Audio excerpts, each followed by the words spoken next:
अस्सलाम वालेकुम वरहमतुल्लाहि वबरकातुहू। नाजरीन, आप कैसे हैं? उम्मीद करता हूँ खैर वाफियत से होंगे, जहाँ पर भी होंगे खुश भी होंगे और अपने अहल खाना के साथ महफूज भी होंगे।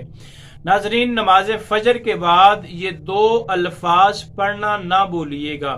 ये दो अल्फाज जो भी पढ़ता है अल्लाह तबारक व तआला की ज़ात उसके रिज़्क में, माल में, जान में, औलाद में, इवन के उसके कारोबार में बहुत ज्यादा बरकतें अता फरमा देता है। इस वीडियो को मिस ना कीजिएगा, आखिर तक देखिएगा। जो दो लफ्ज मैं आपको बताने लगा हूं वो आप नमाज फजर के बाद मस्जिद में पढ़ी है तो मस्जिद में बैठकर पढ़ें, अगर घर में पढ़ी है तो घर में बैठकर पढ़ें, या कहीं आप ड्यूटी करते हैं या फैक्ट्री में जहां कहीं भी काम करते हैं वहां पे बैठकर आपने ये दो लफ्ज नहीं पढ़ने, दो लफ्ज पढ़ने हैं।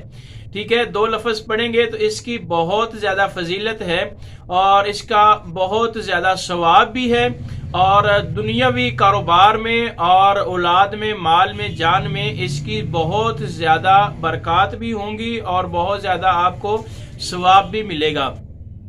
आइए देखते हैं कि वो कौन से दो लफ्ज हैं। उससे पहले कि नमाज तो आपने पढ़नी होती है, लेकिन फजर की नमाज की बहुत ज्यादा तकीद आई है, बाकी नमाजों की भी तकीद है। ये पांचों नमाजें फर्ज हैं।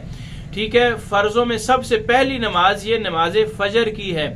जब आप उठते हैं तो अल्लाह तबारक व तआला की ज़ात फरिश्तों में ये चीज़ का फख्र करती है कि देखिए मेरे बंदे ने अपनी नींद को मेरे लिए छोड़ दिया है और नरम गरम बिस्तरे को छोड़कर सिर्फ और सिर्फ मेरी बारगाह में आकर ठंडे पानी से वुजू किया है, तो आकर खड़ा हो गया है और नफल और फर्ज नमाज अदा की है।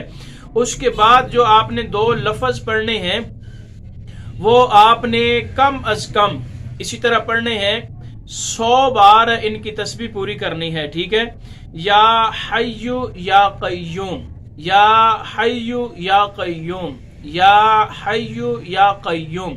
ये मैंने 3 दफा पढ़ा, इस दफा आपने 100 दफा पढ़ना है। अव्वल आखिर दुरूद पाक पढ़कर ये अल्लाह तबारक व तआला का जिक्र है। इसको आप जो भी नीयत दिल में रख के पढ़ेंगे तो अल्लाह तबारक व तआला की ज़ात वो आपका काम कर देगी। आपसे वही एक रिक्वेस्ट है कि चैनल को जरूर सब्सक्राइब कर दीजिएगा, बेल आइकन को भी दबा दीजिएगा। बहुत शुक्रिया। अस्सलामु अलैकुम वरहमतुल्लाहि वबरकातुहू।